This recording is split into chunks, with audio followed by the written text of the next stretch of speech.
Хайырлы кеш, сіз жаңалықтар шығарылышын қорайсыз, студияда Алина Хисматуллина, бүгінгі күннің түп темалары.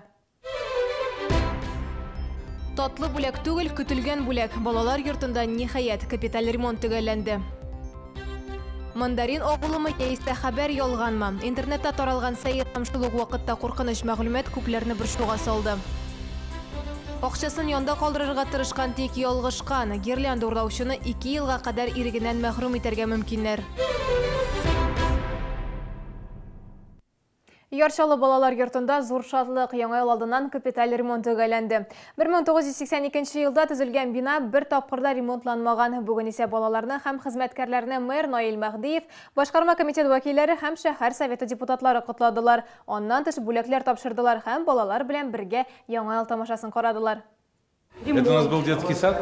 Это был типовой здание, да, изначально. Тут вообще никогда не было ремонта. Капиталь ремонттан соң балалар йортының ачылуы балалар эчендә, хезмәткәрләр эчендә иң яхшы яңа ел бүлеге. Бина тулысы белән яңартылган. Фасадтан башлап җиһазлар һәм савыт-сабага кадәр. Кунаклар да тантанага буш кул белән килмәгәннәр. Наши пенсионеры навязали. Безнең пенсионерлар балаларга кофталар, аяк-башлар, башлыклар бәйләделәр. Бу бик җылы достана акция. Һәр елны шулай киләбез. Яршалы балалар йортына 4 яшькә кадәрге сабыйлар эләгә. Кайберләрнең әти-әнисе үлгән, кайберләрен ташлаганнар.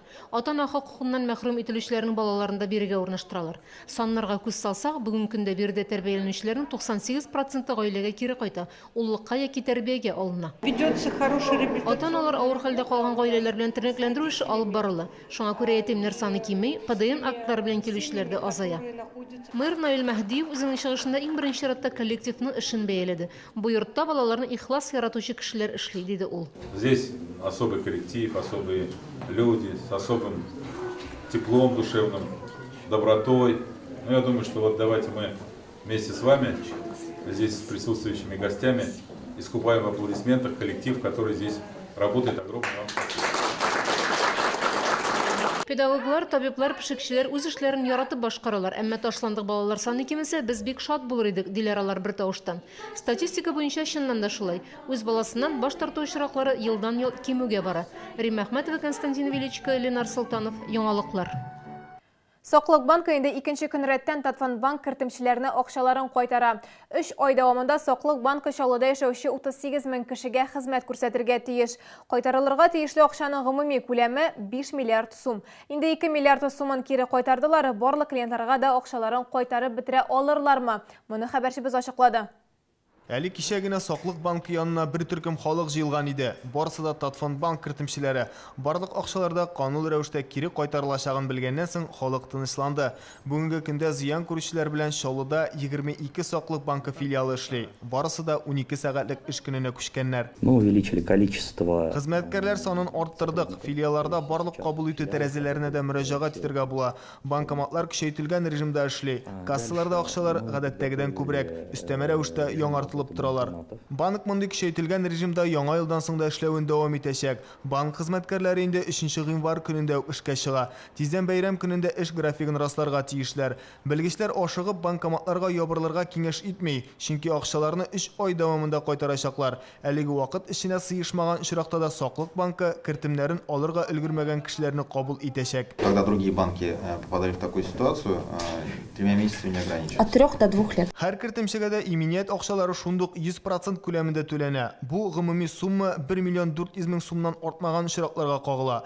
Кертемчеләрнең күбесе Соклык банкында исәп ачтырып, акчаларын шунда күчерәләр. Соклык банкы бүлекләренә Татфондбанк кертемчеләре генә түгел, хезмәт хакы карталары ияләренә мөрәҗәгать итә ала. Әмма юридик затлар белән мәсьәләләр күпкә катлаулырак. Татарстан президенты зыян күргән эшмәкәрләрне эшмәкәрлекне яклау программасына кертергә тәкъдим итте. Әлегә аларга барлыгы 1 миллиард сум акча бүлеп бирү турында карар кабул ителде. Микро и малые до 300 тысяч. Вот у нас есть инструмент.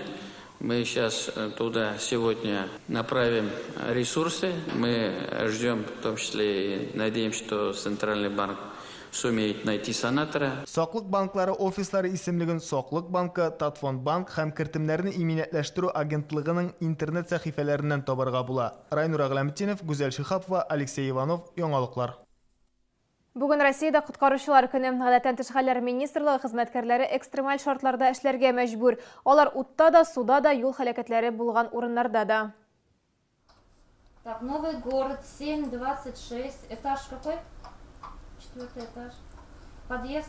Диспетчер янгын турында хәбәр кабул итте. Аны 56-нчы янгын сөндерү бүлегенә җибәрделәр. Вакыйга урынына бар алдыннан махсус кием кию мәҗбүри. Моның өчен 21 секунд бирелә. Янгынга 10 минут эчендә барып җитәргә тиешләр. Здравствуйте, товарищ. Айдар Гәрәев коткару хезмәтендә 2 ел эшли. Бу вакыт эчендә үзен бары яхшы яктан гына күрсәткән. Республиканың барлык отрядлары арасында 2нче урын алган. Җиңү өчен төтенле камераны узарга, кыйммәтле йөкне табарга, зыян күрүчене коткарырга, янгынны сүндерергә кирәк булган. Сложностью этих соревнований является то, что газодымозащитники находятся в непригодной для дыхания среде, где нет света, в темноте. Гадәттән тыш хәлләр министрлыгы хезмәткәрләренә балаларны да, алаларны да коткарырга туры килә. Нигездә алкоголь кулланучылар белән эш итәләр. За этот год моим караулом было спасено 3 человека именно с пожара.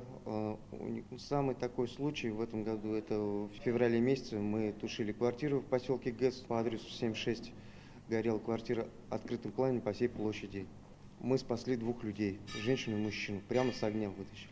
В первую очередь, я так считаю, то, что человек, выбирающий данную профессию, должен прежде всего любить свою работу, то есть быть преданным, то есть в простонародье, если говорят, должен быть фанатом своего дела, потому что работа в данной структуре, наверное, больше призвание.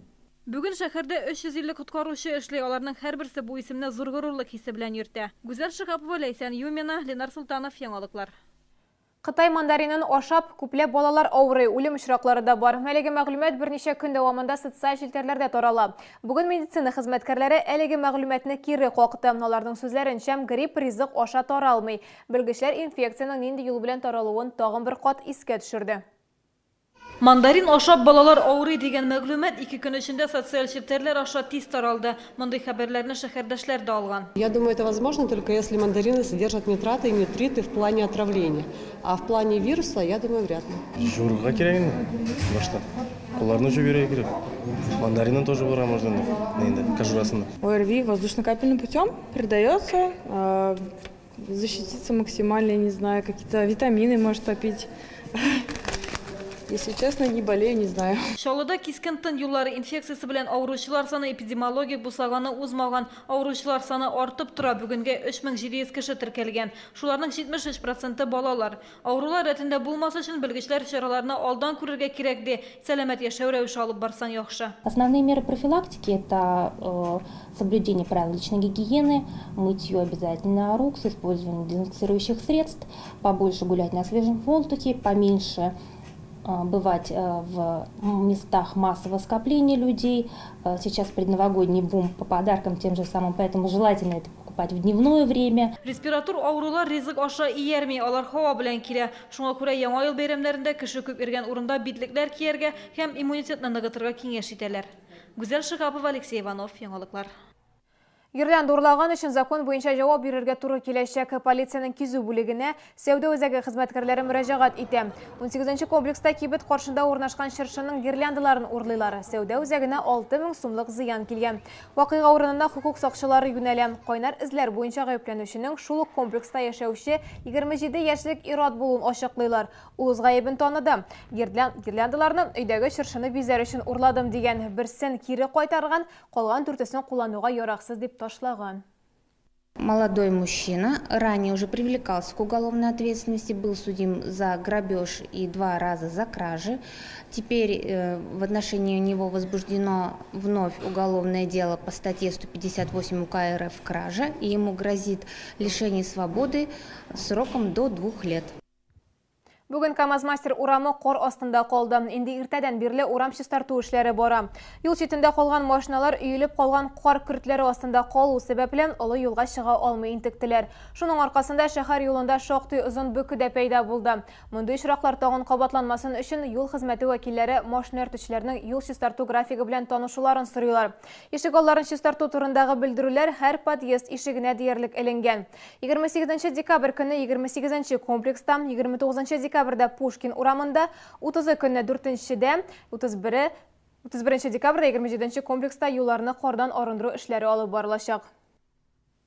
Бу сезгә ишкерәсе соңгы мәгълүматыбыз иде. Мин Алина Хисматуллина сезнең белән сау булашам. Исән-имин булыгыз.